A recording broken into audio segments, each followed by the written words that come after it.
Darling, it's your mother. I know you're there, pick up.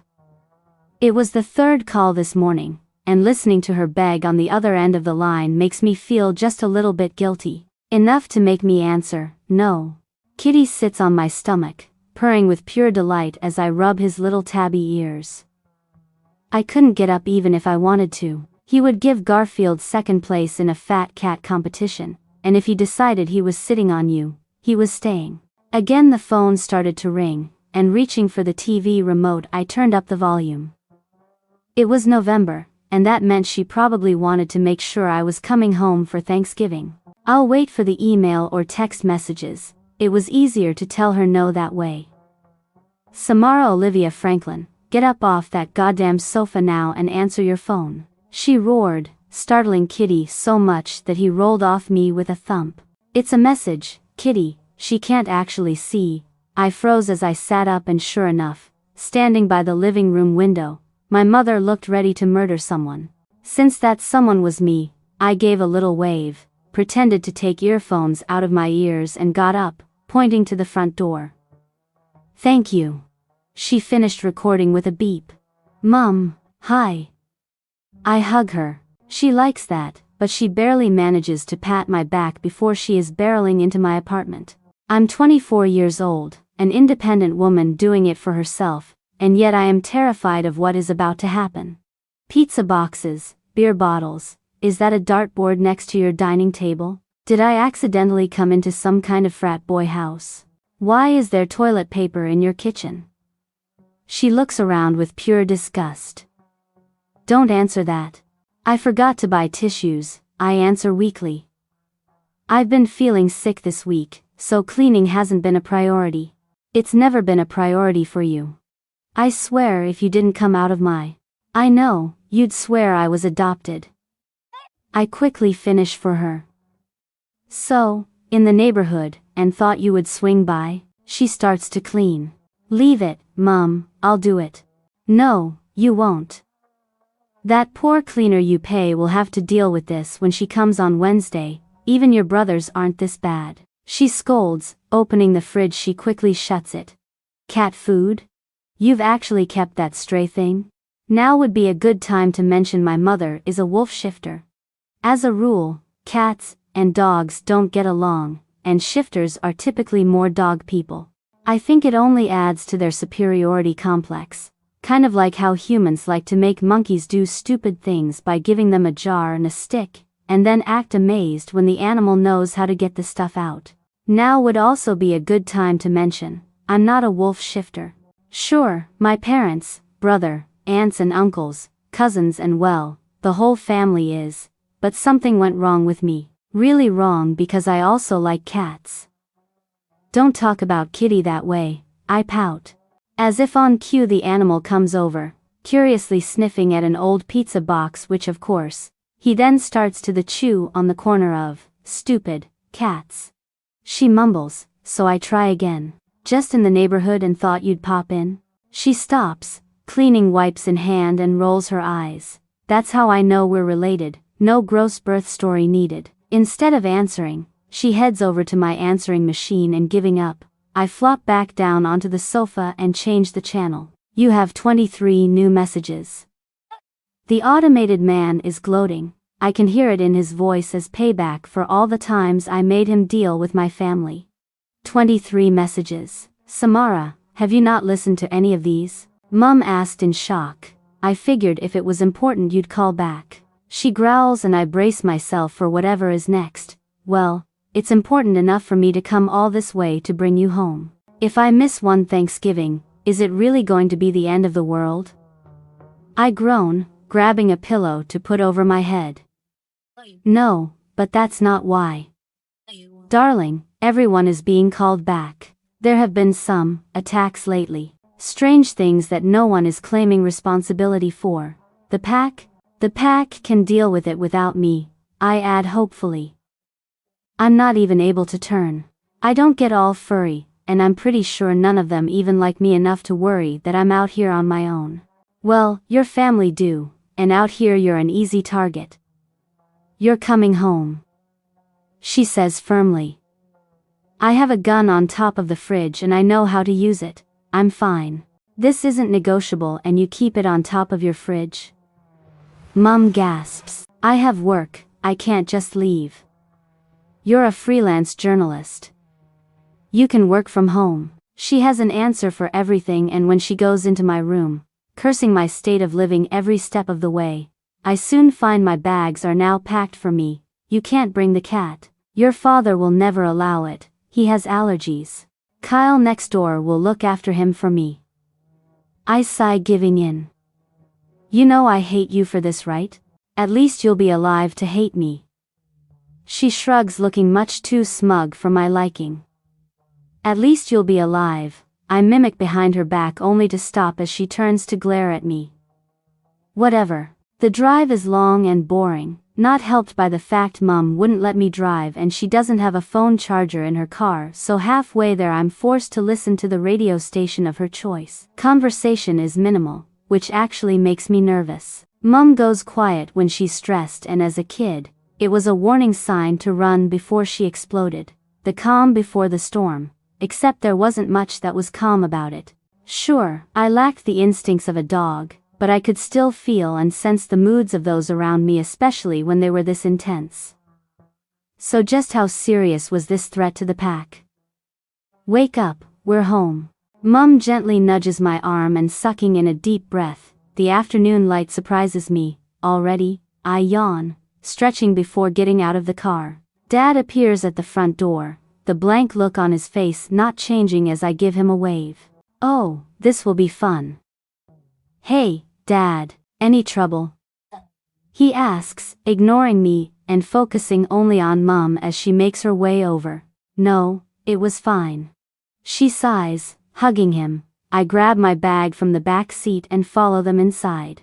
Nothing has changed since the last time I was here, and dumping my bag by the stairs, I keep going into the kitchen where Dad is fussing about making Mum a coffee. Want one? He doesn't look at me and I roll my eyes before answering. Yeah, thanks. An awkward silence settles over the kitchen, and that's how we all stay as we sip our drinks and try not to make eye contact with each other. Deciding to be the bigger person, I break the silence. Just say it. You look sick. After the fight you put up to move away from home, this is how you look after yourself?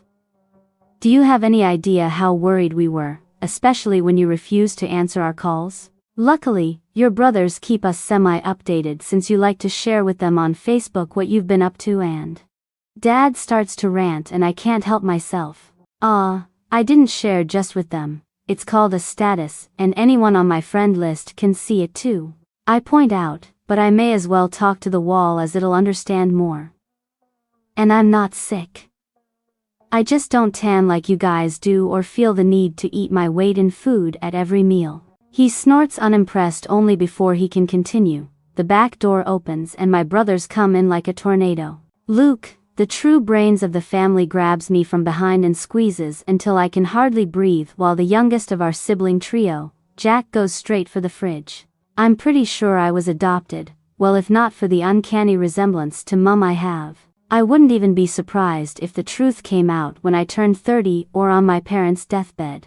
Luke is 2 years younger than me, about 100 feet high and built like a house.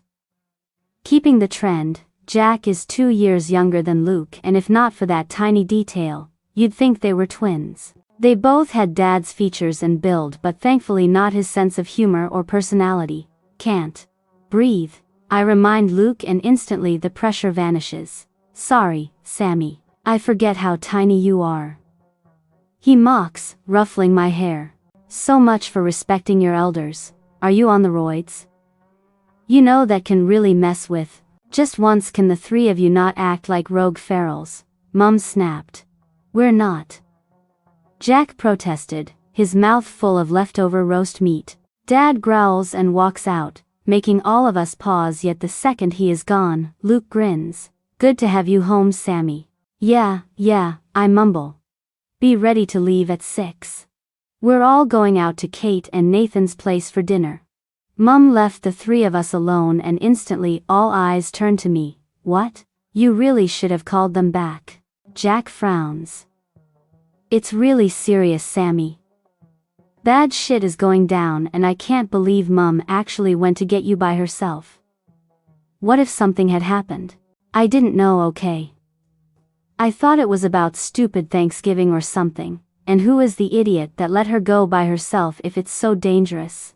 She snuck off. Dad was going mental, reckons your days of being the black sheep are over and it's time you join the pack whether you want to or not. Luke isn't joking around, and I don't think my brothers have ever been so serious in their life. Sure you're doing okay? Yes, gods. I'm fine. I'm great. I have my job, my apartment and my cat. I'm happy with good friends and none of this pack crap. Kate and especially Nathan won't let me do pack stuff anyway. You all know their views on my disability, I huff. Nathan and Kate are what could be termed as alphas. While we run in our own family units, the pack as a whole was any of our kind in a certain postcode, and of course, there had to be leaders or a boss of any kind of group. Shifters aren't exactly an endangered species, but we're not about to be taking over the main species ruling the planet either.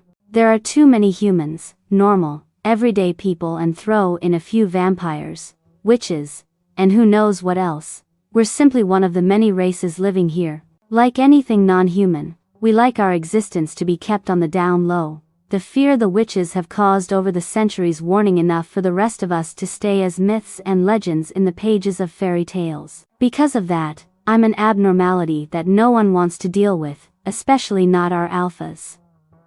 I'm technically human if it wasn't for all that werewolf blood in me. Will I have pups or babies? Is it even safe for me to date a human? What if my genes decide to kick in at some point and I turn out to be the most kick-ass shifter ever? Okay. That last one got me through puberty and I've given up on that ever happening. Maybe I am sick. Maybe my parents should have kicked me out of the nest the second they sensed I wasn't right. Maybe I am the abomination my grandmother was so positive that was sent to ruin our family.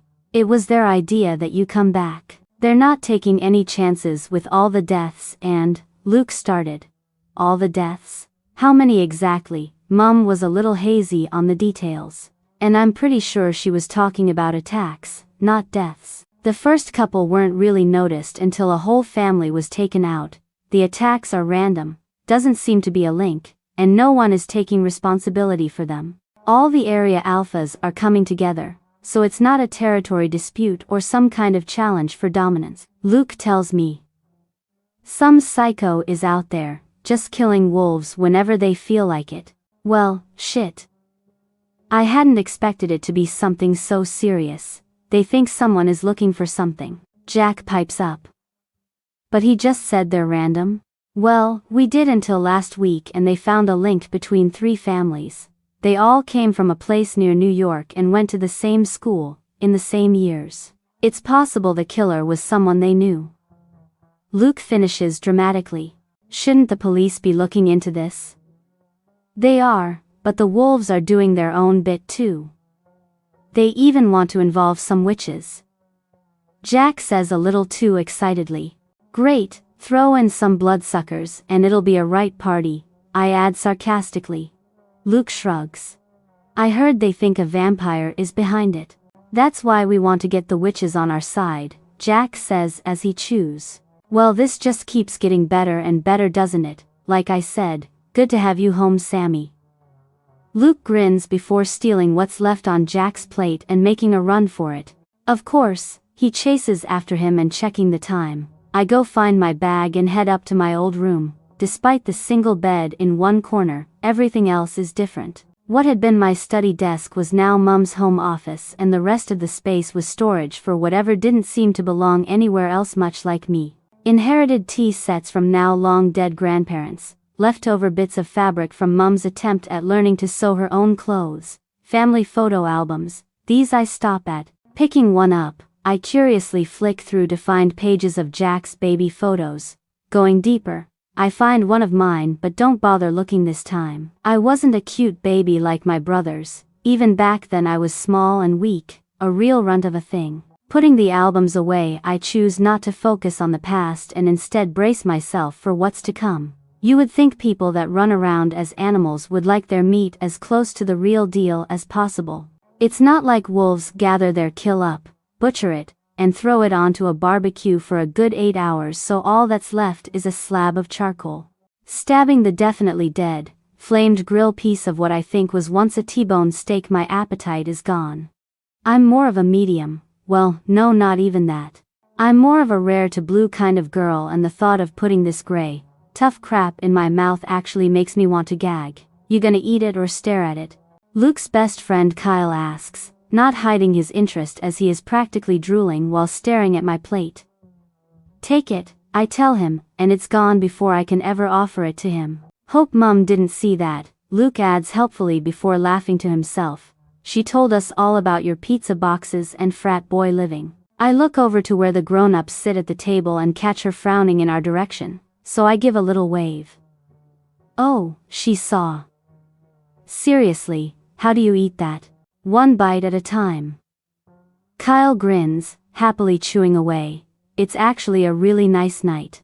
We kids sit wherever on picnic blankets and garden chairs on the lawn, while above us on the deck the adults talk about all those oh so important things like bitching about their kids and gossiping about those who aren't there yet. It's not until dinner is finished, and the latecomers find a place that talk turns serious. So far, it hasn't been a totally unpleasant night with everyone I hate, which is well everyone, staying away and not putting me through half of the crap they used to when we were all younger. The real pups know to leave me alone as they'd have Luke and Jack to answer to, and seems the rest of us can grow up and move on. We aren't a big pack, and with everyone here now there are maybe 30 of us. There are a few new faces too, and glancing at my watch, I wonder how long this whole ordeal is going to last for. Jack comes over to join us, hoping to steal one of the beers Luke and Kyle have stashed between them when Kate claps to get everyone's attention.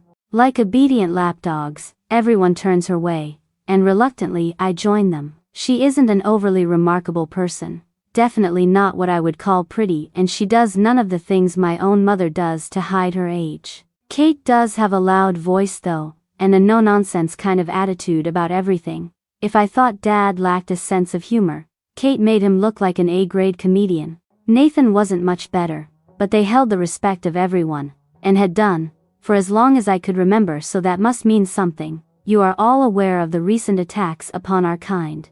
After speaking to some of you, we came to the decision to seek outside help in order to protect ourselves. I am sure all of you agree this was the best path to take, at least until the killer or killers have been caught.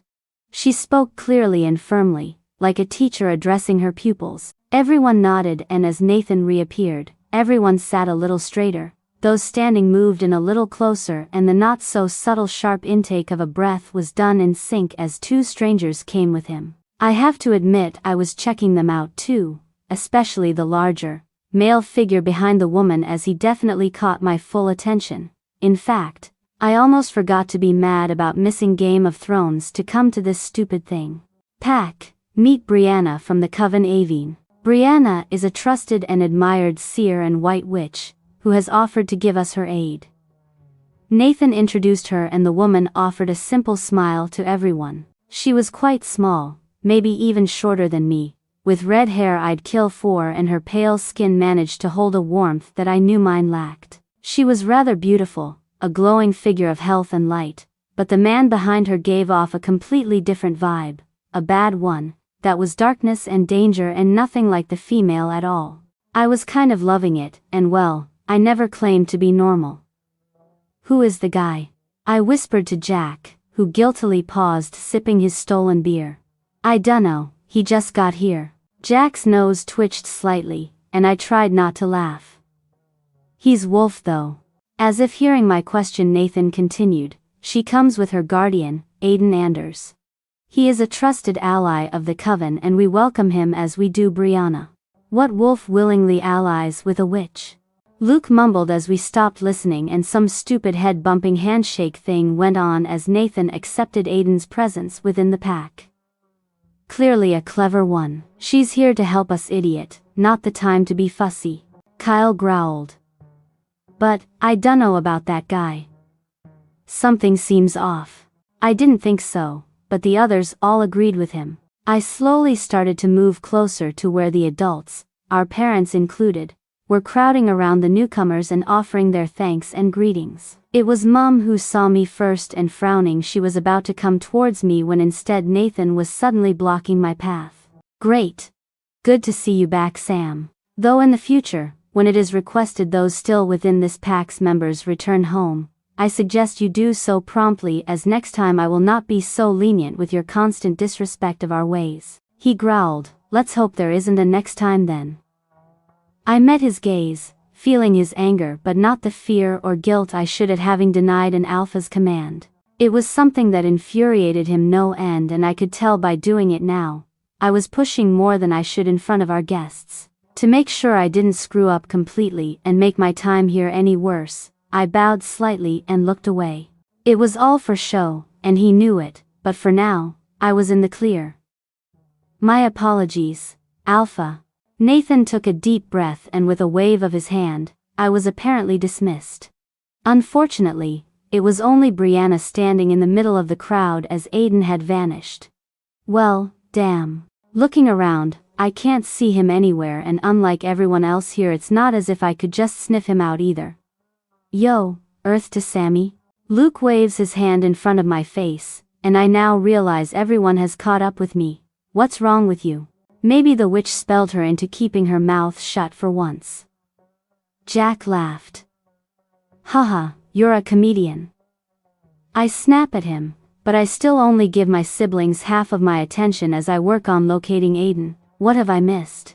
Gwen asks, joining us the second my mother was distracted by one of her friends.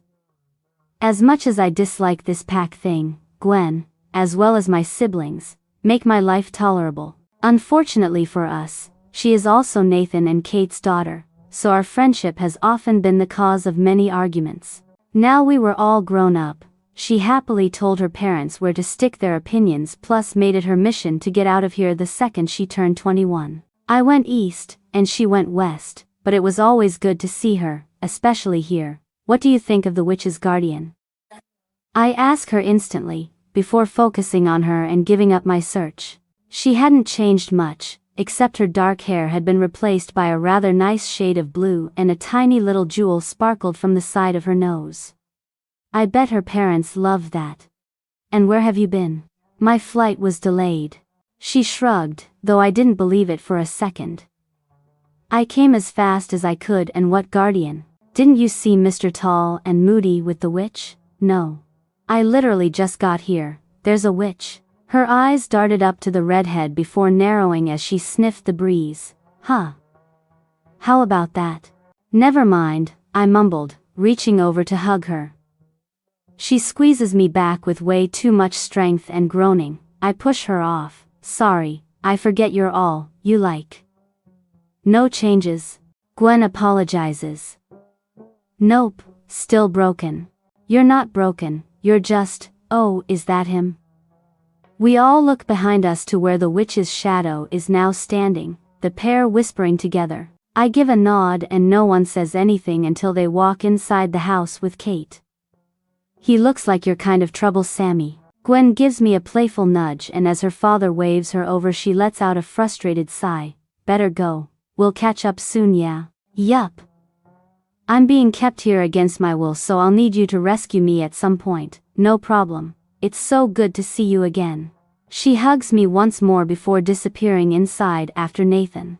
An hour later we're finally being gathered up to go home. Jack successfully managed to have 3 beers, and it's showing as he loudly sings along to the radio. Dad is still angry with the world, Mom is happily babbling about the latest gossip, and Luke's eyes never leave his phone screen.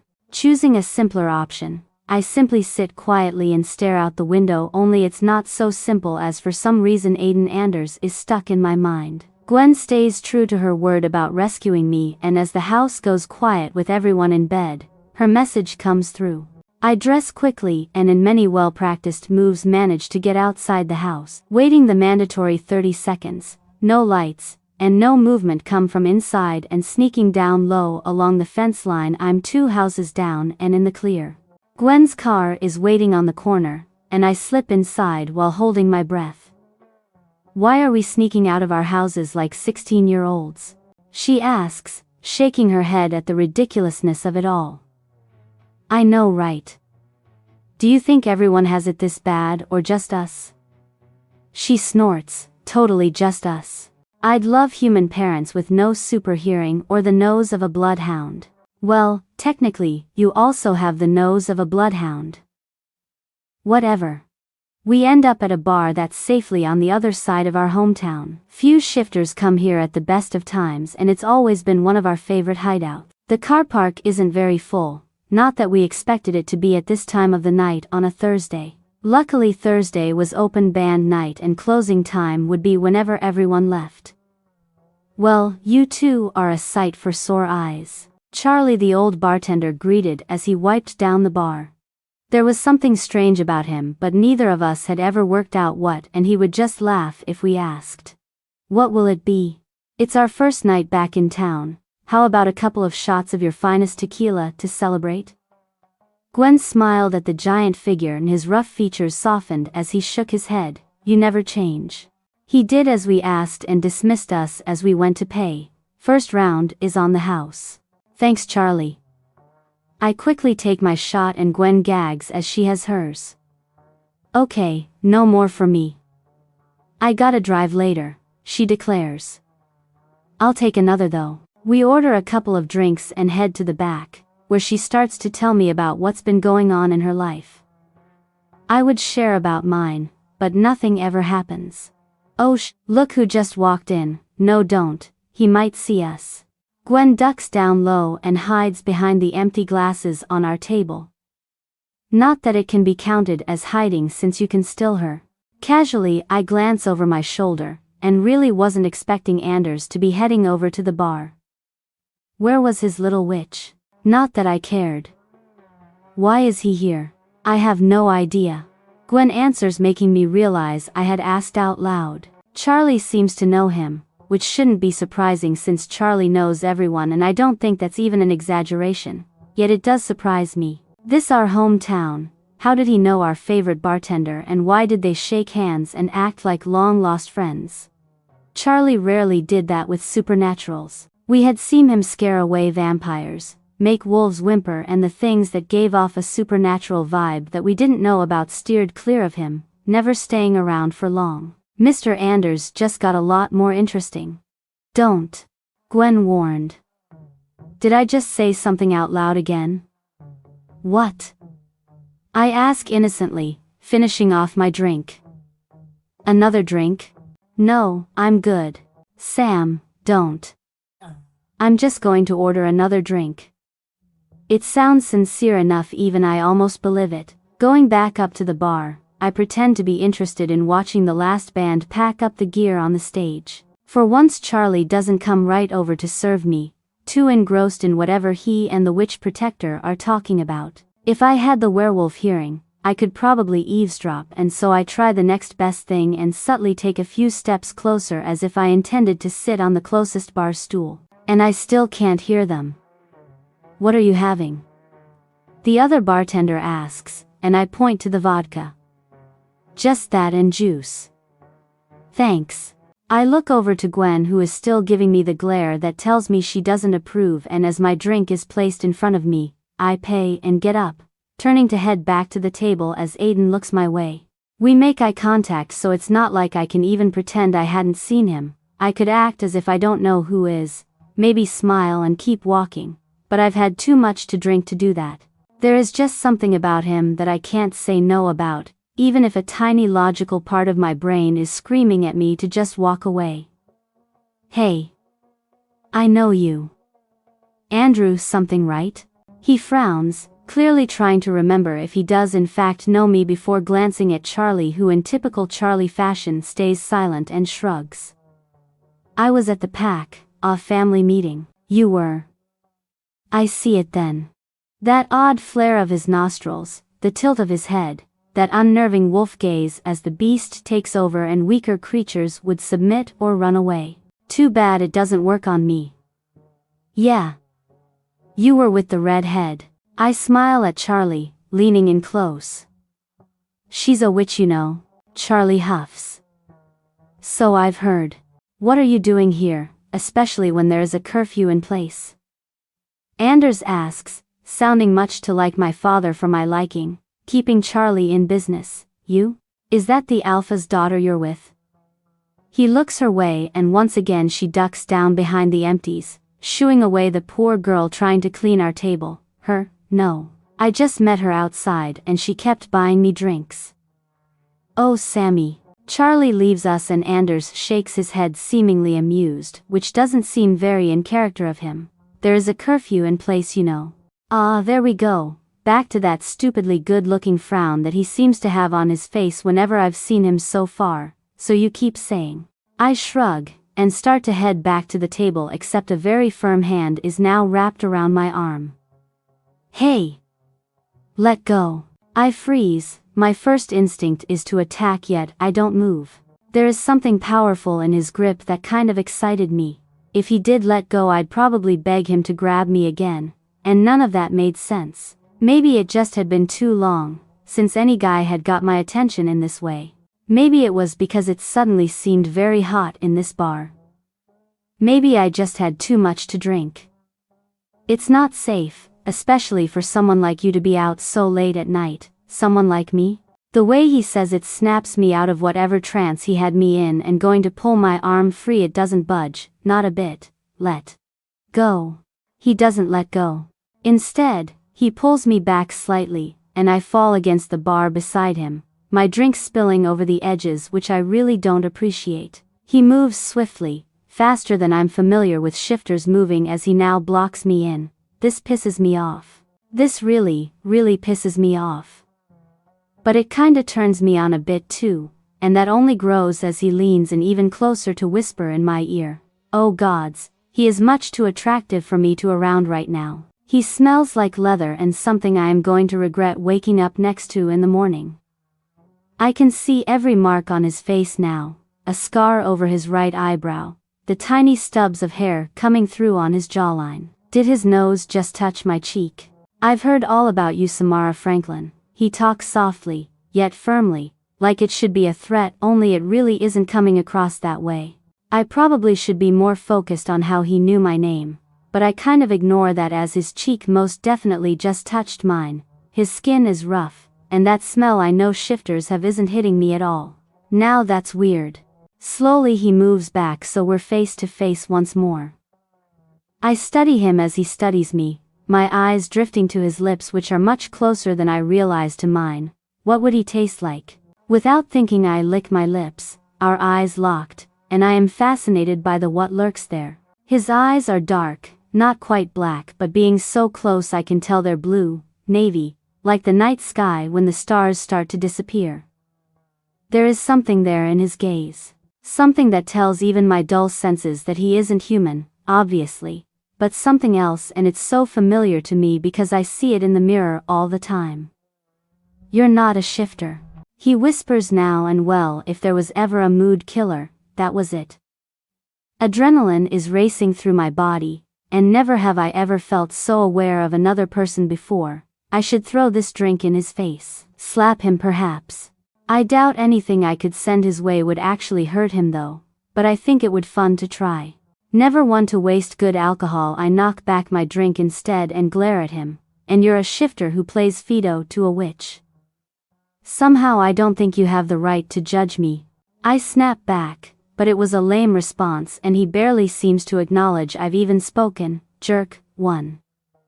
Sam, none. Turning around to put my glass back on the bar, I don't be shy and happily rub myself against him as I moved. It was like a brick wall behind me, and despite everything, gods I want to see under that shirt, I make sure to curve my back just enough to rub against all of him, and there was no denying, wolf hearing or not, he sucked in his breath as I did. Then there was nothing, and turning back, I barely saw him walk out the door. Maybe it was jerk none after all. What the hell was that? Gwen quickly took his place while I felt like I might actually pass out. Since when did it get so hot in here? No idea. Bloody wolves, always having to show off how much stronger you lot are. I muttered, subconsciously running my hand back through my hair. We should probably go. Nothing good happens after midnight, right? That looked intense. I hope you didn't piss him off too much, Sam. Dad will kill you if they leave without helping us. She actually looked worried now. Well, she was right about one thing. It was pretty fucking intense. Probably better off without them anyway. I mumble. We said our goodbye to Charlie and headed home. Only as I made it back to my room, our home phone rang. After changing into my pajamas, I snuck to the top of the stairs to see who was calling. It was nearly 2 o'clock, so it couldn't be good. Were Gwen and I busted, or maybe her worries been right and I'd just sent the PAX helpers away? Go back to bed, Mum ordered from behind, sniffing loudly as she stopped next to me. You went out? Just for a little catch up with Gwen, I tell her, looking back towards Dad. Of course you did, she sighs. Bed. Now. Mum, now.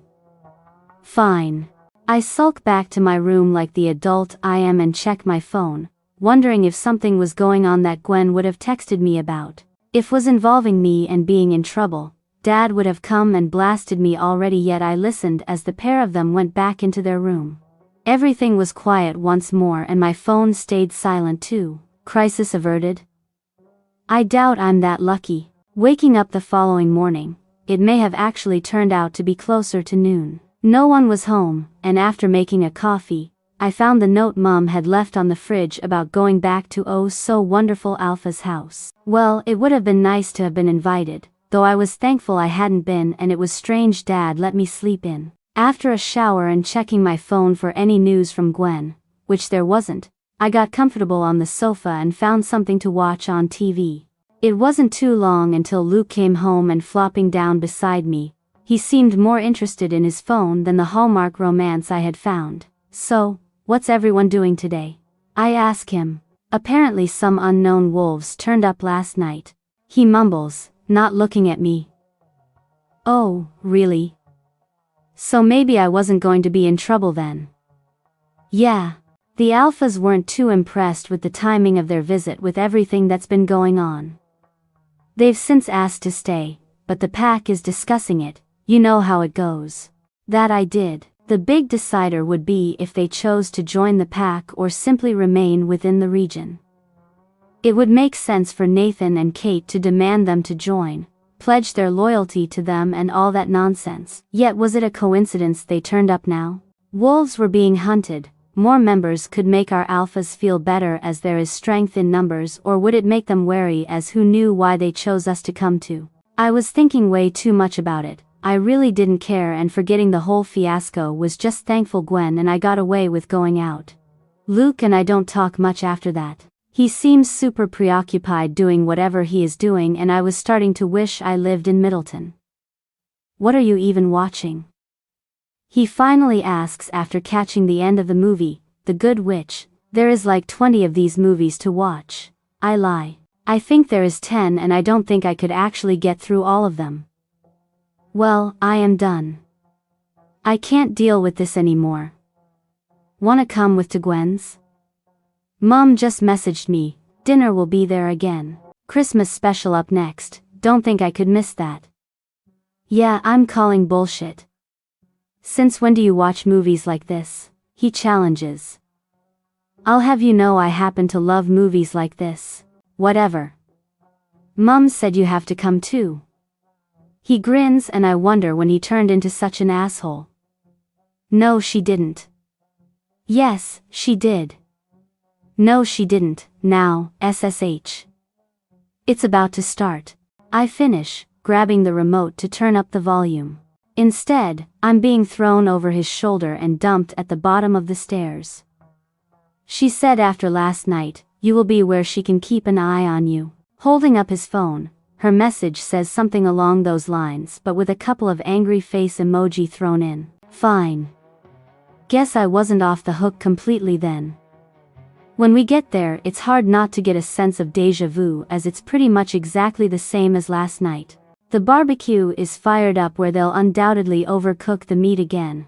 The adults are on the desk and the so-called kids are down below. Without really thinking about it, I look for Aiden and don't see him in the crowd, but I do see his witch. Hey! Gwen comes running over as she sees us and grabbing my arm, leads me away from everyone else. Not that they care as my brother is already looking for food and no one gives me so much as a second look. So guess who was asking where you were before? Please don't say him. Who? Brianna. Who is, oh the witch? I frown. That can't be good. Yes, her, and I haven't seen Aiden all day. She pauses, looking behind me with a smirk. Until now, at least. So. That's all you've got. Oh God, he's coming this way. No, I turn and he island, shit. What do we do? Gwen asks, looking more nervous than excited. Ignore him. Maybe he's just heading inside. She nods, gulping down her cola while I can feel his presence looming behind me like a shadow. How long is this going on for tonight? Luke made me miss a movie I was really wanting to see. Gwen doesn't do the ignoring thing well and instead just stares up at Aiden, pointing behind me after a few seconds as I fail to turn around. Well, that was subtle, yes? I ask, turning to look up at him. Was he always so tall? You shouldn't be here. Hello to you too, and I'm pretty sure I have every right to be here. Rolling my eyes, I turn back to Gwen and go to walk away yet once again. He has my arm in his hand and I'm paralyzed. Please let my brothers see this. Look, he starts yet someone who is not one of my brothers about to beat him up, interrupts.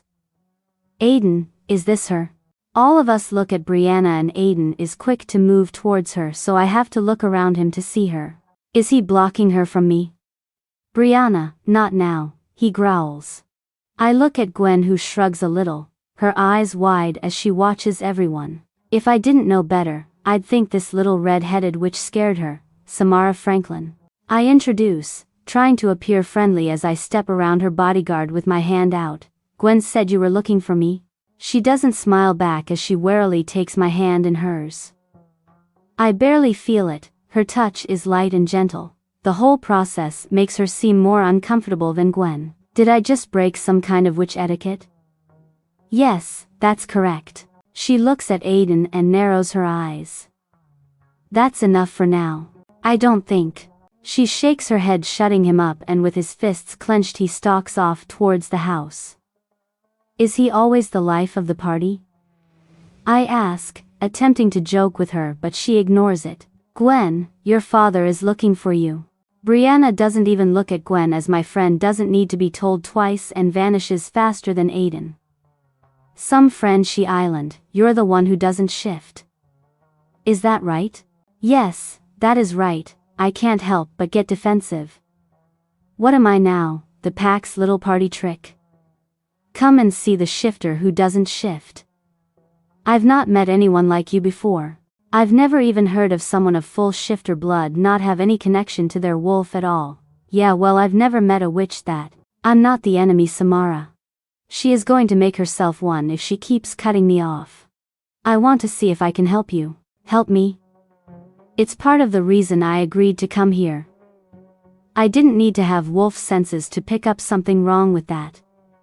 It is? Wouldn't you like to know why you are how you are? Wouldn't you like to fix it? She steps closer and her green eyes appear to glow. Eyes don't glow. They catch the light, they don't glow. Then again, what do I know about witches? I can help you become who you were meant to be. For a second there, I consider it. Who wouldn't? My whole life I have been on the outside, never feeling like I belong. I have been bullied, ignored, even my own father struggles to look at me sometimes because of who I am. If watching Disney movies has taught me anything though, it's that witches don't do things like this simply out of the goodness of their heart. And the catch. I square up against her and now she seems to be the one unsure. No catch. I'm here to help, remember? She smiles, looking every bit as good and pure as she wants you to believe she island. I'm not sold on the idea. Yeah, the pack. Not me, you are pack. That varies depending on who you talk to. I mutter. Think about it. You know where I am. She smiles and takes my hand in hers. It's so warm and strong, nothing like it was a second ago. I'm glad we finally got to meet. I wasn't so sure, and said nothing as she went back to the main gathering. Well, fuck.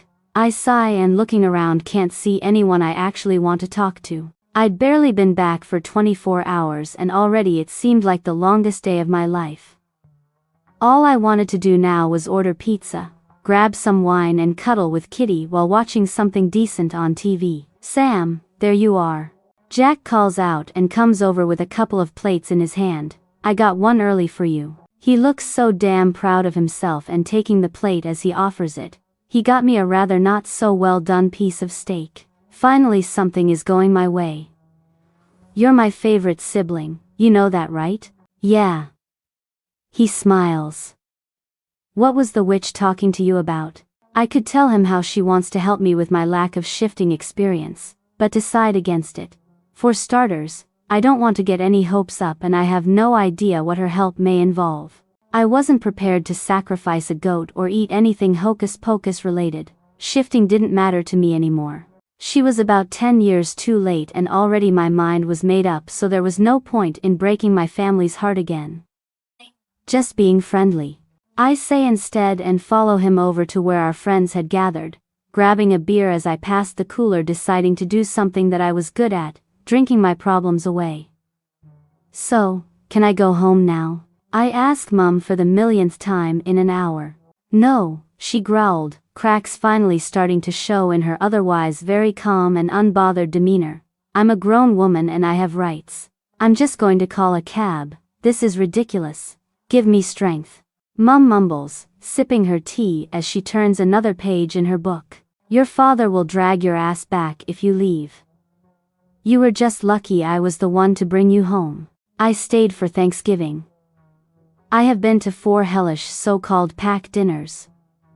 I have been sober for 2 nights this week. I have missed out on some of the best sales of the year and even managed to avoid any major arguments with Dad. It's been 2 weeks and there haven't even been any more deaths reported. What more do you want from me?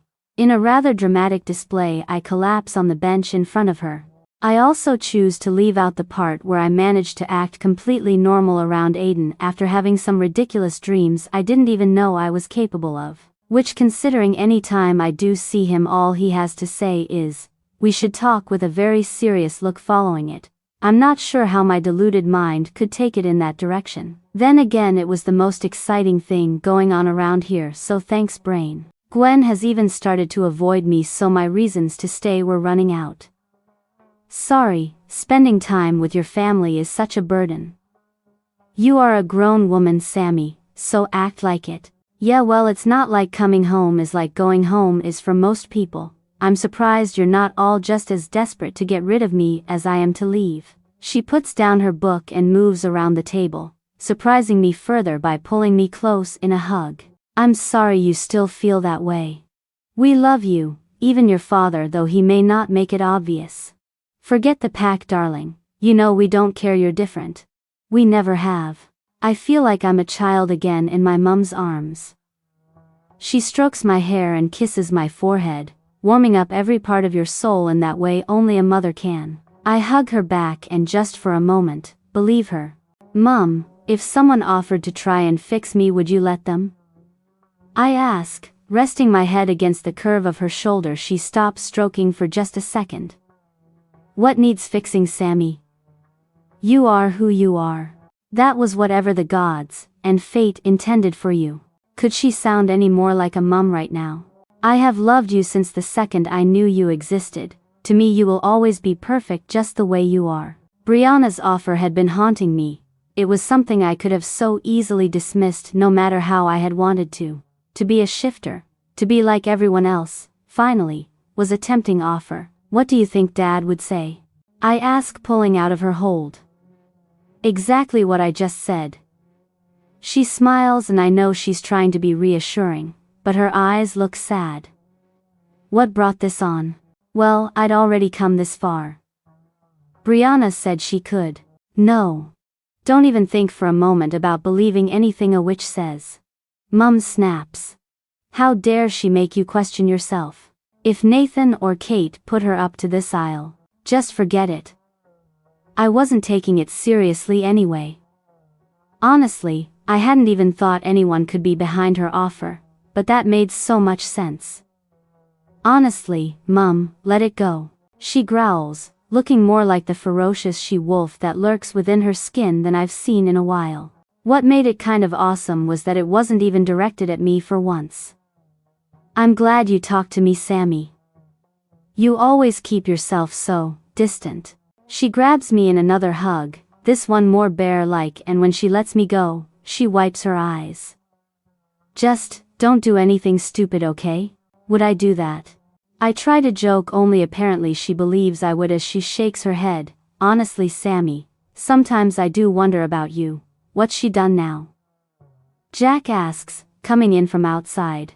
He's practically naked except for the towel around his waist, and just for a second and not for the first time, I wonder what it would be like to change into a wolf. His stomach growls, and of course he goes straight to the fridge. Nothing, Jack. Get out of there, I'll make you some sandwiches. Mum starts to fuss and he moves out her way. Anyone else with you? Luke will be in soon. He needed a longer run. I'll make him some too then. Sammy, you hungry? She asks. No, I'm good. I'll let thing 1 and thing 2 have my share. I leave before she can start on a new rant about how I'm too small, too thin, and should eat more like my brothers. Yet apparently I am perfect as I am. It's nearly midnight when I finish editing the article I had been sent through for work. Checking my emails, I'm pretty sure if I ever do get home, Kitty won't be returning to my place as Kyle seems a little fond of his new companion. I won't miss cleaning up after his hairballs, that's for sure. Heading downstairs, everyone else is asleep, so I technically have the house to myself. Everyone else will be up just before dawn, probably go for a nice family wolf run in the national park down the road, and I'll miss all that fun while sleeping in until noon as I always do. I'm not a morning person, and it takes me ages to get sleep anyway, which is why I'm normally the most productive now. I sort out a load of laundry, find something to eat, which proves Mum's nagging that I live on coffee is wrong, and head outside. It's cold, but I like that too. We're definitely looking as though it'll be a white Christmas, and doing up the buttons to my jacket, I decide to go for a little night walk, not really sneaking out since I don't care if they know I've gone this time. A couple of streets down and I instantly regret my choice. Aiden is near. I don't know how I know exactly, but he may as well be in front of me as his presence sets me on edge. Instead of being calm and collected, I'm instead feeling my face burn as all I can think about is everything I shouldn't be thinking about. I've gone for guys that are a bad idea before, but they were just normal guys who had some big flaws, like still living with their much too involved mothers at 30, or have a bad relationship with their equally involved drug dealer. Hell, sometimes they are the dealers, and then there was even that one shifter I found who wasn't a wolf. Apparently leopard shifters are a thing too. Aiden? Well, he is in a league of his own. Besides, it could be completely one-sided. I'm not exactly getting any "I've had some wicked hot sex dreams about you, Sam" vibes from him. For a brief second I think about the mate crap shifters all live by, but the tiny flaw in that plan is I'm not a shifter. From what people say, it's also not supposed to work this way. I am getting way too ahead of myself. He's hot. It's lust and a year-long drought on my behalf. Maybe I should have just taken Kyle up his offer on his birthday, but he was out of bounds on the case of not wanting to have to move after an awkward morning after situation. So are you the big bad wolf I've heard about? I ask, internally kicking myself as I couldn't not have said that in a more flirty tone. For once, Aiden isn't Mr. Serious as he approaches. Hands in his pockets, he just casually comes up like it's the most normal thing in the world to be walking around in the freezing cold after midnight. His mouth curves slightly in what I think could be his version of a smile, and I work out what's going on with us. Well, me. I've mentally marked him on the don't go there list, so of course I'm going to want him. It's not because of his shining personality, or that he's tall and built like a Mr. March in the fireman calendar, or because I've never known a man to have truly kissable looking lips and eyes I kind of want to just stare into. I'm much worse. I bite. Was that a joke? Why am I not be surprised to find you walking around, alone, at this time of night? If you wanted to see me, you could have just called. I shrug. You know, instead of creeping around my neighborhood hoping for this. I don't think you would answer if I did. He stood up taller then, crossing his arms and becoming all him-like, again. But I was actually out here checking out something for Brianna. Of course he was. Right. So you two are like, what, together? Now he smirked, and as his eyes met mine, I really didn't want him to say, yes, strictly business. She helped me once, her coven too, so I am simply repaying the favor by helping them when and however I can. At the moment it is, what did you say the other night? Playing Fido for the witch. Witches helped him once? That is interesting. How did she help you? I asked too eagerly, falling for his trap.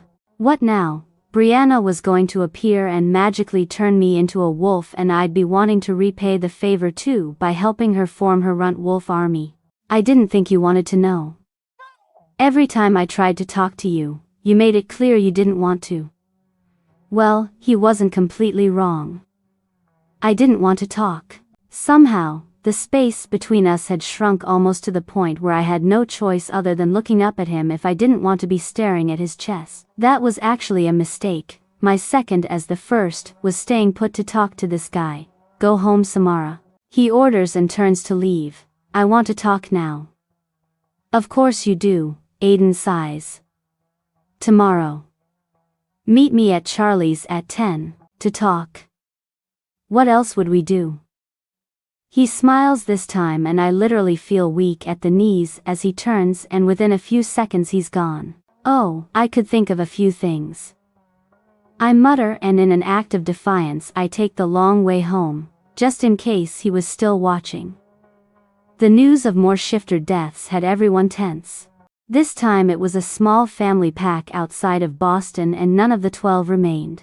It was sad, sure we didn't know them, and for something of this scale to occur it was tragic, no matter the species. This one also didn't get to stay out of the news, so the whole country knew about it, and no matter the channel you turned on, someone was doing a report of repeated facts and a slideshow of images of the town they were from, as well as the blocked off crime scene. Of course Nathan called us in again, but I didn't see the point. It wasn't fixing anything. It wasn't preventing deaths from occurring. All we seemed to be doing was keeping our heads down and praying nothing happened to us. So what is happening exactly? All of us gathered here like this. Are we safer in larger numbers, or just putting a bigger target on our backs? I ask, surprised at the murmur of voices that followed actually agreeing with me. It's been close to 4 weeks now, and Dad groaned a couple of seats up, and Mum patted his knee to try and calm him down. And the killer has yet to be identified or stopped. Nathan answered, looking over the crowd in front of him. Obviously. I interrupt. We are pack. We are safer together. If a threat arises we will be ready. How? I mean, have I missed the in case of emergency newsletter that was sent out? If an attack happens here, what are we to do? He isn't happy I'm asking these questions, but what worries me is he doesn't seem to have an answer for them. I have placed a protection spell over this region. Any supernaturals that come in not of pack will be alerted to me. Aiden with some of Nathan's chosen will investigate, as was the case with our new arrivals. Brianna steps up, her words seeming to reassure everyone as they all nod, and happily whisper about how great it was to have magic on our side. And if they attack? I ask. A few shifters are going to take down someone or something that has killed how many of us now? I will be there too. This pack and those granted its protection have nothing to fear. She smiles rather sweetly at me, and I wonder what kind of magic she possesses. Everyone is happy. Our might leaders have a powerful witch watching over us. We are safe. We have nothing to fear. The meeting is over. Stop drawing attention to yourself like that, Dad whispers as everyone starts to head home. Of course, we get the privilege of staying that little bit longer so Dad and Nathan can do whatever it is they do while Mum helps Kate clean up. My brothers are nowhere to be seen either, and since it's only 8 o'clock I have a couple of hours to kill before meeting up with him. If I go that island, Seeing Gwen, I keep an eye on her, as I'm determined to work out why she is giving me the silent treatment. I had to ask. I can't believe you didn't. I tell Dad, I don't have to. I trust our alphas and all that has been put in place. You'd understand that too if you weren't. He paused, frowning slightly as he seems to regret that. What, Dad? If I wasn't what? Never mind. He mumbles, and heads up onto the deck where Nathan was waiting. Hey. I stop by Gwen and she smiles before hugging me. I'm sorry. For what? I can't be bothered with another argument right now. Don't even worry about it. I figured the less I saw you the better with everyone and everything going on around here, she sighed. Plus Dad lost his shit when I got home from the pub, and you know my dad. That's never stopped you before. Yeah, but I think after being away for so long and now I've been a wolf for a while, it makes it harder to disobey him. I'm all messed up inside. You're so lucky you don't have all these odd animal urges going on. There is only one animal urge I'm struggling with at the moment. I laugh as he appears with Brianna. She smiles at us and they keep going. Gods help me. They were arguing this morning. I went for a run and heard them down by the pool house. Gwen whispers so I can barely hear her. About? Not sure, but I think she might actually be close to finding the killer. She grabs my hands and looks terrified as she leans in close, still whispering, "Don't tell anyone that I said that." Of course I won't. We go up to her bedroom and hide out there. 10 o'clock is fast approaching and my parents haven't left yet. I don't want to get Gwen into trouble again, so skip on asking her for a lift or telling her what I was doing and going over to her window. I look down at the pool. Sure enough, I just catch Brianna going into the pool house, and as the lights turn on I'm tempted to go down to see her, and say what? How would you try to fix me? Are you really on our side? Would you mind if I made a move on your guard dog? The blue light that shines out of her window gets my attention again and a golden halo starts to form around her quarters. She does that every night. Some kind of meditation, checking the spell thing. Mum told me about it a couple of days ago. Gwen tells me coming to stand at my side. The blue will go purple next. How long does it last for? Sometime after midnight. I always fall asleep before she's done. Why?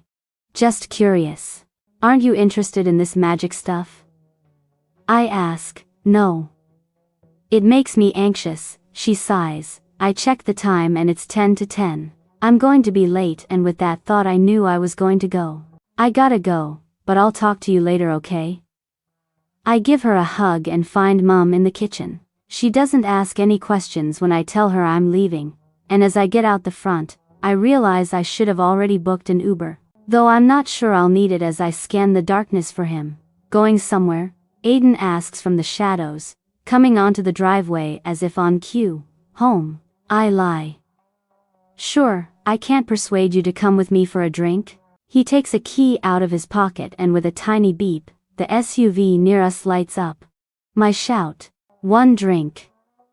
He smiles and opens my door, closing it behind me. We don't talk on the way there. I try and think of something to say, while he's a very focused driver. Hoping I'm being subtle, I keep turned his way just a little bit and watch him as best I can. His face doesn't really change much, eyes constantly on the road, 2 hands on the steering wheel. I catch Blink a few times. He licks his lips once. Otherwise he seems relaxed in the way he sits back in the car seat with his shoulders down rather than tense and up around his ears like I feel I am. It's barely a 20-minute drive, yet it feels like it takes an eternity, and as we stop in the car park I release a breath I didn't realize I had been holding. Done checking me out? He teases as he cuts the engine. What? Surely he didn't notice. I don't think you stopped staring at me the whole way here. I get nervous driving with strangers. Oh really?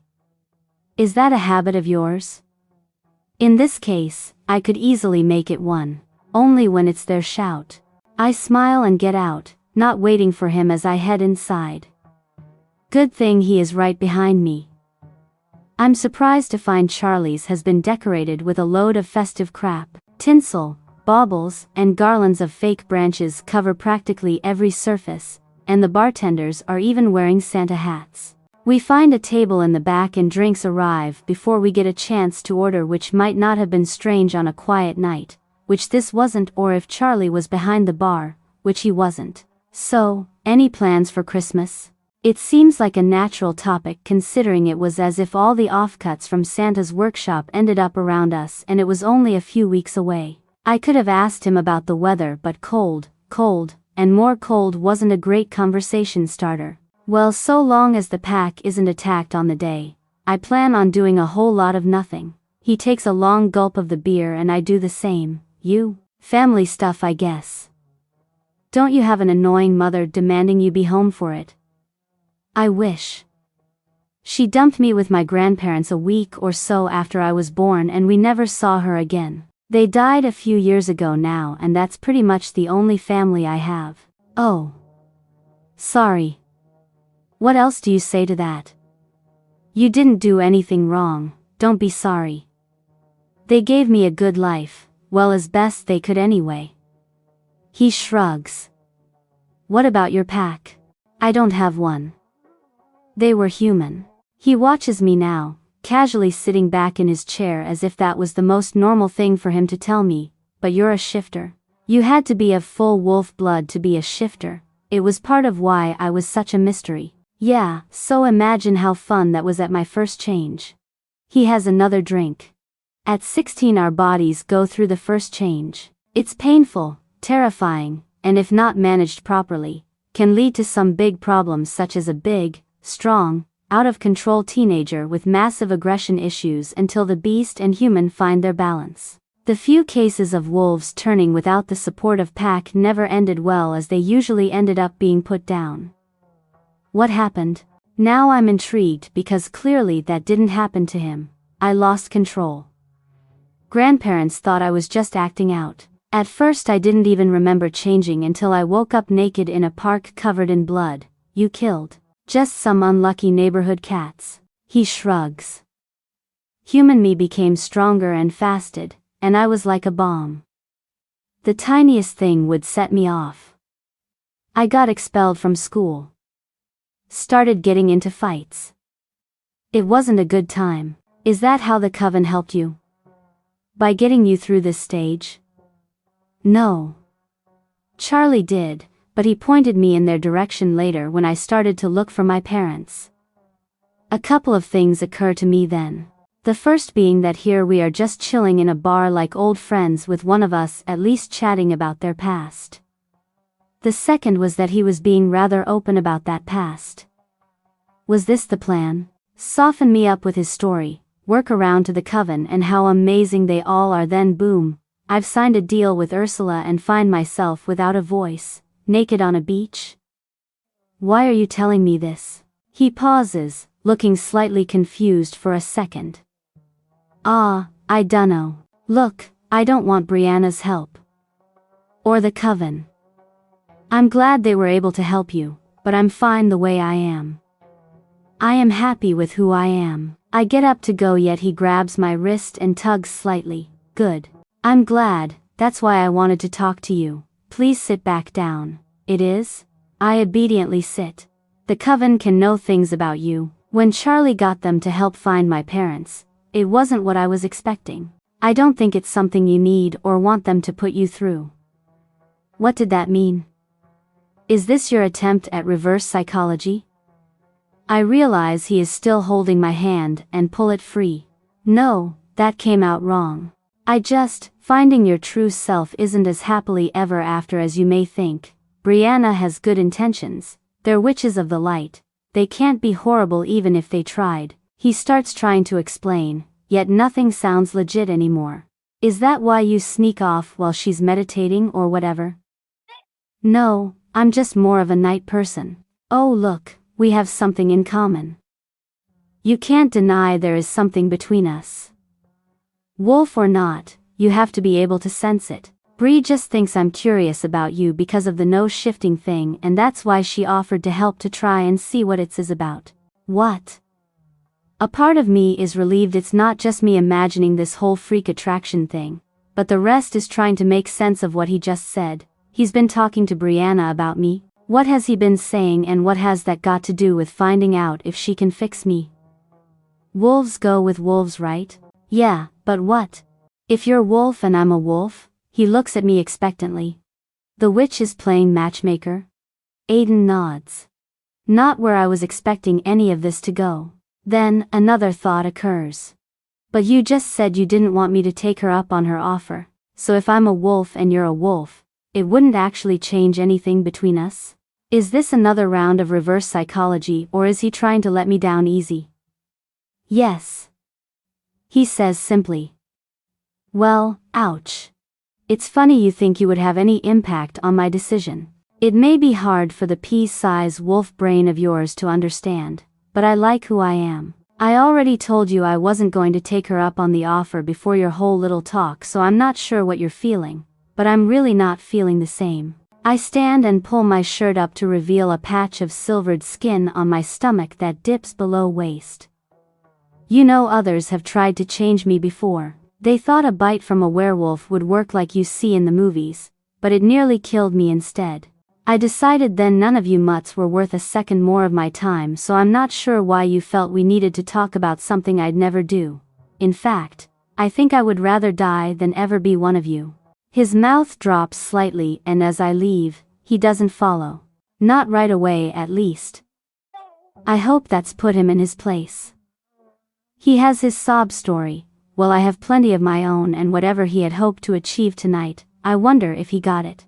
I stop by the doors as a large group come in, using them as a shield so I don't look back to where we had sat, because if I am being honest, his rejection did hurt. More focused on getting out than anything else, I don't realize what I'm standing under until one very touchy-feely drunk pulls me away from my escape and into his arms. You stand undering the mistletoe. He slurs, and before I can properly get my balance back, wet slobbery lips smack up against my own.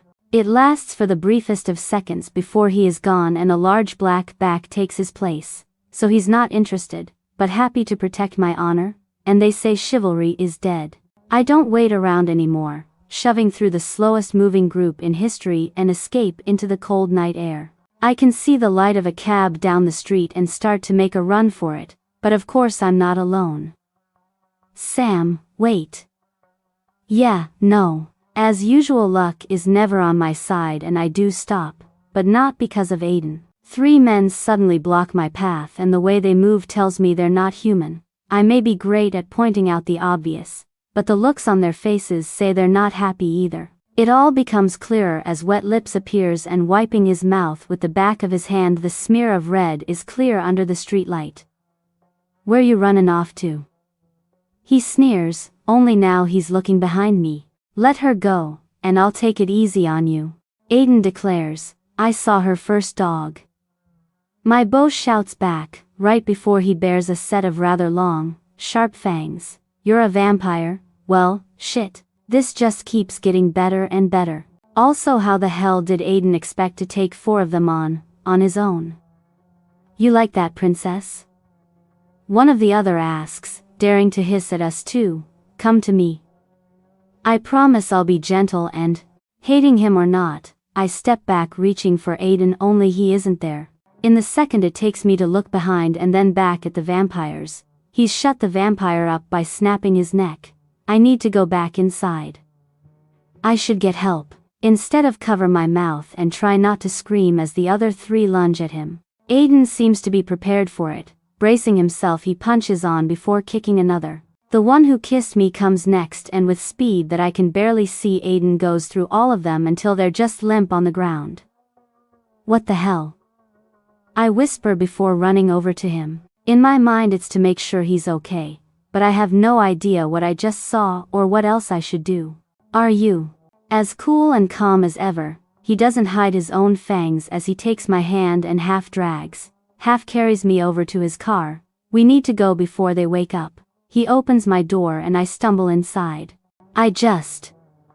What was? He had fangs.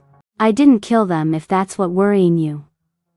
They will wake up and they will probably be really pissed off, and we don't want to be around for that. I think I'm nodding. Are you alright? I think I am. You? But they? And maybe I'm not, I can't seem to make real words or sentences. We really need to talk. He tells me now, and looking at him, I think he's right. Yeah, we do. If I thought the drive to the bar was quiet, this was deafening in comparison. I had so many questions, yet my mouth remained shut. There was no sneaky sideward glances on my behalf, as this time I was the one who simply stared straight ahead, my skin prickling every time he very obviously turned my way. It was like every part of me decided it wanted to turn off, and rubbing my eyes, I had to wake up. So, what are you exactly? I finally asked. Did you want to wait until we're? No. I want some answers now. It then occurred to me I should probably be some kind of nice, or at least polite. I had no idea what I had gotten myself into. Please. Well, technically you could say I'm a hybrid. My mother was a vampire and my father a shifter. He pauses for a second, coughing slightly to clear his throat. Was that the first time you've come across vampires? That I know of. I mean, we're told other things exist and I know a little of what's out there, but I guess I've been pretty sheltered. It's not like the pack throws get-to-know-you Barbie keys for the supernatural neighbors, or they've incorporated lessons on mythical creatures into the school curriculum. Aiden almost looks amused at that, and I'm glad he's finding something about all of this funny. What I do know of vampires is they don't reproduce. That's why they can turn normal people into what they are, except for other beings, because they don't like the blood. How are you possible? I ask, not hiding my curiosity now. She was attacked and turned when pregnant with me. I survived, but it also changed me. As I had shifter blood already, the coven believe my body simply adapted to the changes. Since those genes are the dominant ones, I am essentially wolf, but there are some vampire traits. Do you have to feed on blood too? I instantly felt queasy just asking the question. Sam, just answer me. Yes. I get sick if I don't. The wolf side drains me of everything. You'd know how much shifters need to eat to keep themselves going, and for me it's worse. He sounds ashamed of that, and I can't stop myself from pitying him. You weren't kidding when you said that you bite, were you? This makes him smile. Only for a tiny second, but he did smile. No, I wasn't. I'm not sure what to say now. A hybrid. Of all the bad. The wolf side drains me of everything. You'd know how much shifters need to eat to keep themselves going, and for me it's worse. He sounds ashamed of that, and I can't stop myself from pitying him. You weren't kidding when you said that you bite, were you? This makes him smile. Only for a tiny second, but he did smile. No, I wasn't. I'm not sure what to say now. A hybrid. Of all the bad choices I had made in my life, I literally found a unicorn, a rather deadly unicorn, to want to get warm and cozy with. None of my feelings had really changed, which was stupid on my behalf, especially since his very clear, not interested message earlier. But now I know Aiden's secret. Would it change anything? Thanks for helping out back there with Fangs and Co. I tell him after a few minutes. Don't mention it. I promise I won't tell anyone about you either. Does, anyone else know? It comes out sounding way more noisy than I intended. No one here knows except for Brianna. It was one of the things the coven have helped me with. He gives me nothing, again. It has to stay that way, okay. It wasn't as though I planned on telling anyone anyway, but this time when our eyes meet I can't help but shiver at the silent warning sent my way. He flexes his fingers, finally releasing them from the tight grip he had on the steering wheel, and the crack of his bones makes my stomach sink. A tiny niggle of worry hits then. Surely he meant only I could know, and that was his way of telling me to keep my mouth shut. Instead, my mind drifts off on its only little idea that perhaps my luck may have run out and he intends for me to keep as quiet as those vampires, only more permanent, since a vampire will come back from a broken neck. I won't. If you are implying I shouldn't tell anyone, don't worry, I won't. Your secret is safe with me. I try to smile and sound like I really mean it, which I do. The air between us seems to vanish, and I'm not sure whether I want to risk jumping out the car now and running away or throw myself at him. So I ignore everything and turn slightly so I'm back to staring out the window as he now seems set on ignoring me. Not the response I was hoping for, but I do take some comfort in the fact that if he wanted me gone he could have left me with the vampires. The streets are finally starting to look familiar and I realize we're not too far from my house. A mixture of relief and disappointment fills me now, and again I kind of hate myself for letting him get so under my skin. Well, you can just stop here. I don't want to wake my parents if they're home and already in bed. Surprisingly, the car slows and he pulls off the road. Thanks again for tonight and good night. I'm out of the car faster than I thought possible for me, and my awkward fast walk does nothing as he stops me with ease. I don't think we're done. Hi's voice is low, rough, and hinting that his words may not be as black and white as I was hoping for. Was I right? Had things now changed because I knew his secret, talking? I whisper, subtly wetting my lips as I look up at him. You still want me? He sounds rather fascinated by this. No. Not a bit. You made it clear back there you weren't interested.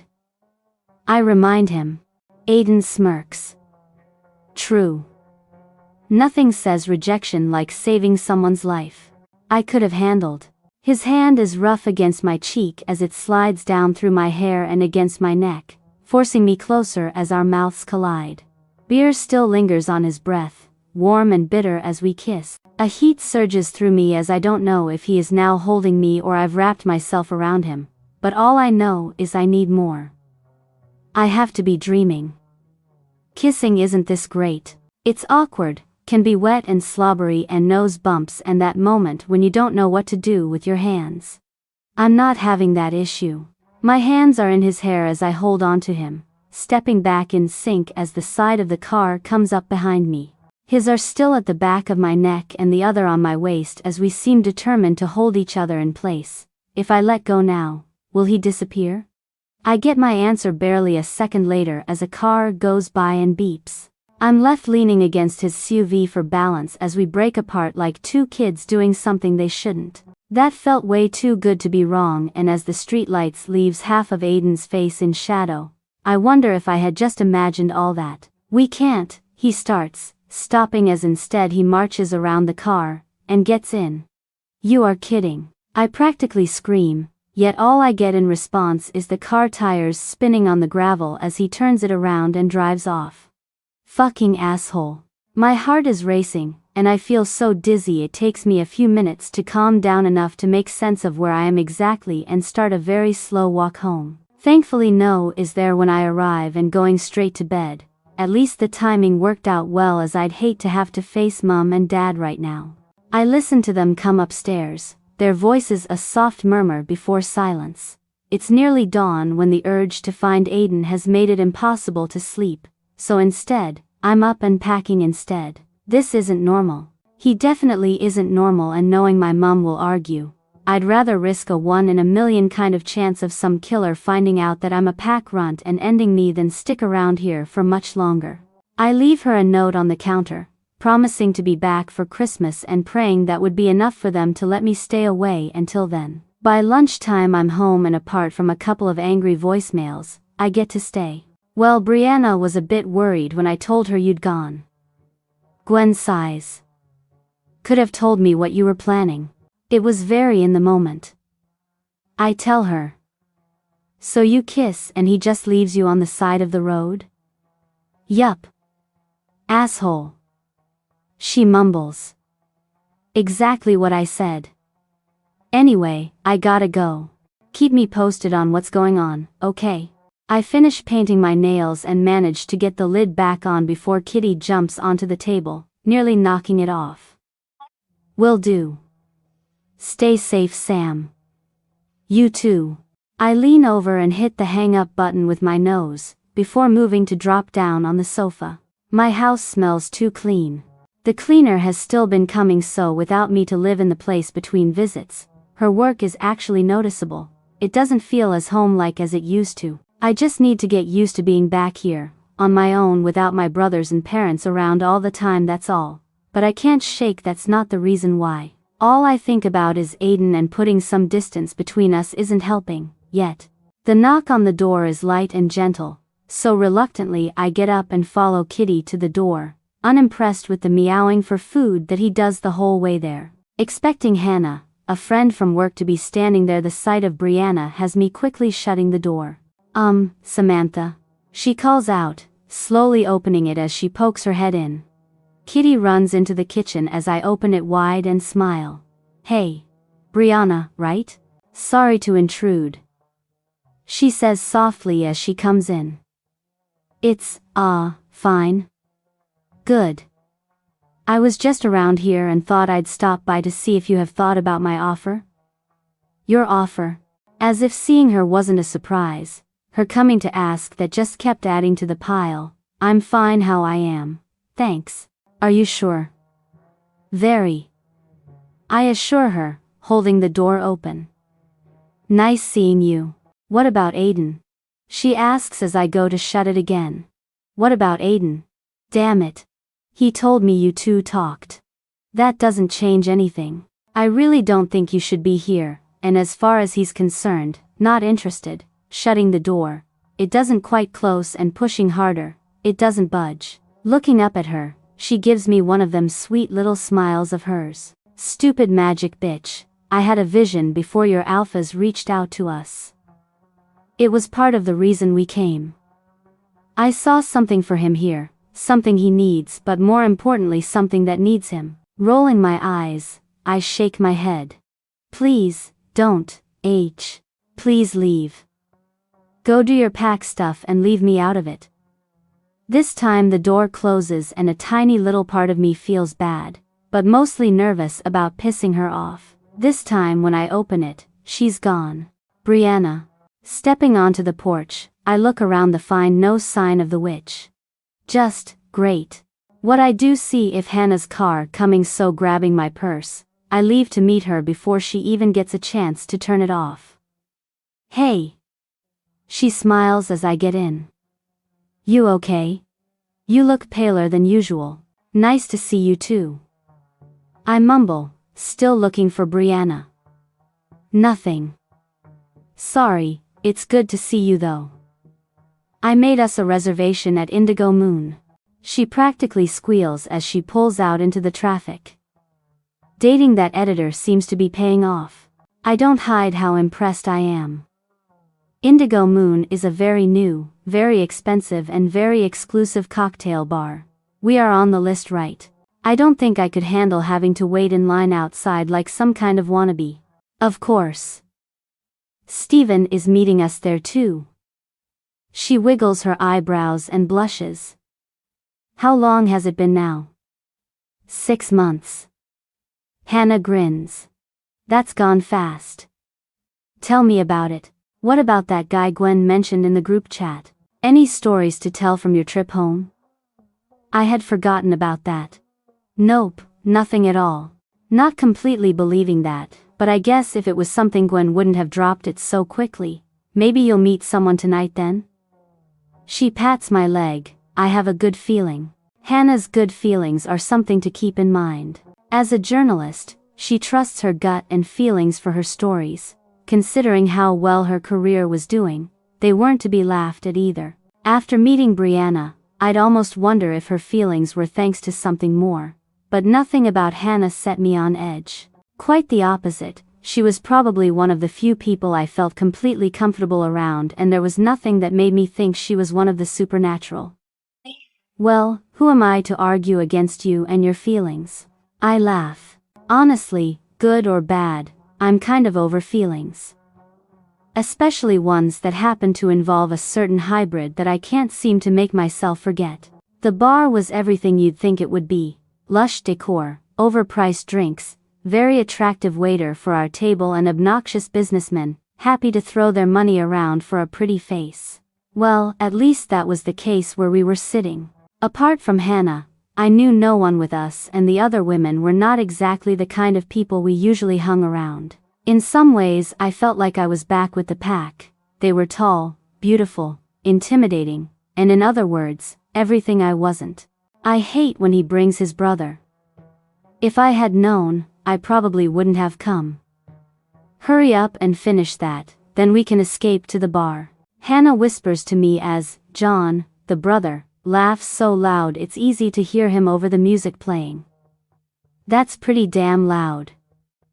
No, 'cause then I'd be sitting at home with my cat and Breaking Bad reruns. I pout. Then again, that didn't sound like a bad way to spend a night. Much better cocktails here. She smiles as I drink my martini down fast. I'm glad you're here too. Since you started working more from home I feel like I never see you. Another? Allow me. One of the men smiles. Leaning across the table he takes one of the spare glasses from the two other women near him and pushes over some of the champagne for us. Thank you. I'm cheap and a free drink is a free drink. Hesitantly Hannah takes a glass too, offering a quick smile before nudging me so I have no choice to get up. What? I see someone I want to say hi to, come with. We take our champagne and disappear from the upstairs area to the more casual seating options down below and out of sight. Oh God, I hate him. This is really nice though. Is it always like this? I ask. With Steven? Only when his brother and friends are around, she sighs. Steven's friends are lovely, he's lovely. I'm pretty sure they're like, part of a mob. That's a bit dramatic. I watch too much of The Sopranos, Hannah laughs. But seriously, the shorter one, Tony, he came up in a couple of stories I wrote last year about the drug epidemic taking over the country. It makes me nervous to be around him. Swapping werewolves and vampires for mobsters, only in my life.